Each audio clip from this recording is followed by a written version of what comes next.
30 जून 2022 से 31 अगस्त 2022 तक के लिए ये स्कीम मेरा पाकिस्तान मेरा घर तो बंद कर दी गई।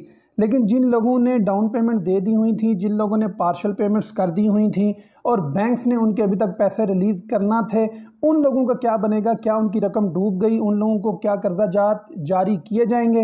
इय्याक नअबुदु व इय्याक नस्तईन। अस्सलाम वालेकुम नाज़रीन, मैं हूं इंजीनियर मलिक अनस और आप देख रहे हैं पाकिस्तान वेल्थ अकेडमी। नाज़रीन, हुकूमती स्कीम्स की तफसीलात के साथ मैं हाजिर हूं। नाज़रीन, अचानक 30 जून 2022 को एक सर्कुलर जारी होता है स्टेट बैंक ऑफ पाकिस्तान की जानिब से, जिसमें बताया जाता है कि 1 जुलाई 2022 से लेकर 31 अगस्त 2022 तक मेरा पाकिस्तान मेरा घर स्कीम को रोक दिया जाए। यानी हुकूमत पाकिस्तान जो 3% मार्कअप पर सब्सिडाइज रेट पर कर्जाजात मकान बनाने के लिए या तैयार मकान ख़रीदने के लिए फराहम कर रही थी, उसको रोक दिया जाए। लोगों के अंदर तशवीश फैल जाती है और state bank of Pakistan Karachi के बाहर लोग एहतजाज करने का प्लान बनाते हैं, क्योंकि हुकूमत पाकिस्तान ने अचानक ये फैसला लिया था और लोग कुछ डाउन पेमेंट्स कर चुके थे, कुछ की केसेस मंजूर हो चुके थे और रकम मिलना थी। स्टेट बैंक ने अपने आप को सिर्फ इतना कहकर बरीउज़िम्मा कर लिया कि 30 जून 2022 से पहले अगर किसी को पार्शियल डिस्बर्समेंट हुई है, यानी थोड़ी सी अगर रकम मिली है, तो उनको बाकी रकम दे दी जाए। लेकिन उन लोगों का क्या बनेगा जिन लोगों ने पार्शियल पेमेंट्स की बजाय डाउन पेमेंट्स कर दी थी? यानी आपको मालूम है कि 3 से 6 महीने लग रहे थे लोन अप्रूव होने में। तो अगर आपने एक मकान लेना है, आपने बंदे को बयाना पकड़ा दिया है, डाउन पेमेंट दे दी है और इस उम्मीद में है कि ये बाकी की रकम मुझे बैंक प्रोवाइड कर देगा, लेकिन अचानक रातों रात खबर आती है कि हुकूमत जो रियायत फराहम कर रही थी मार्कअप के अंदर, क्योंकि इस वक्त शरह सूद 13 चल रही है और 3% अगर डाउन पेमेंट 3% अगर इब्तदाई तौर पर आम आवाम से लिए जा रहा है तो 10% हुकूमत नहीं दे सकती। अचानक हुकूमत ने फैसला किया कि हमने इस स्कीम को बंद करना है, लेकिन अवाम के एहतजाज के बाद मेरा पाकिस्तान मेरा घर स्कीम को रीशेप करने का कह दिया गया है। एक लॉलीपॉप दिया गया है मिफ्ता इस्माइल की जानिब से कि हम इसको रीशेप कर रहे हैं। आइए तफसील देखते हैं। मेरा पाकिस्तान मेरा घर स्कीम के तहत जिन लोगों ने अप्लाई किया था वो परेशान हो चुके हैं, क्योंकि स्टेट बैंक ऑफ पाकिस्तान ने कह दिया था कि हम तमाम स्कीम्स को, तमाम कर्जात को बंद कर रहे हैं।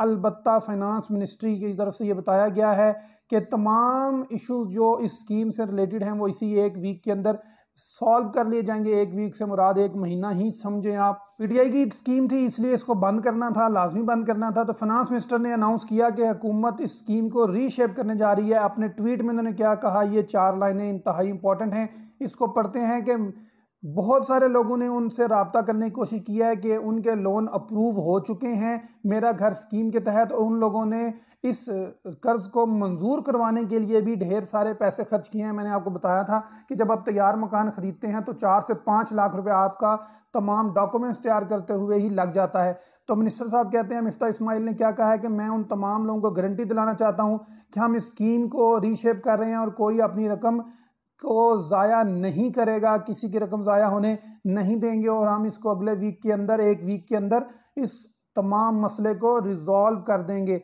अब रिजॉल्व किस तरह करेंगे? क्योंकि अगर दरख्वास्त मैंने जमा करवाई है और बैंक ने मेरा केस मंजूर कर लिया हुआ है और मुझे कोई भी डिस्बर्समेंट नहीं की, तो वो कैसे मंजूर करेंगे? ये अभी तक मुअम्मा है जो हल नहीं हो पा रहा कि हुकूमत कैसे करेगी, क्योंकि स्टेट बैंक ऑफ पाकिस्तान तो कह चुका है कि 31 अगस्त तक इसको बंद कर दिया जाए। अलबत्ता जिन लोगों की कुछ पेमेंट 30 जून से पहले की हैं उनको बकिया रकम दे दी जाए। अब देखना ये है कि मिफ्ता इस्माइल जो 7 दिन का, 1 हफ्ते का टाइम देकर गए हैं, वो क्या करते हैं, कैसे उन लोगों की तसल्ली देंगे, तशफ़ी करवाएंगे जिन लोगों के पैसे इस मेरा पाकिस्तान मेरा घर स्कीम के अंदर फंस चुके हैं। होता यही है कि हमारे यहाँ पॉलिसीज़ का तसलसल नहीं रहता।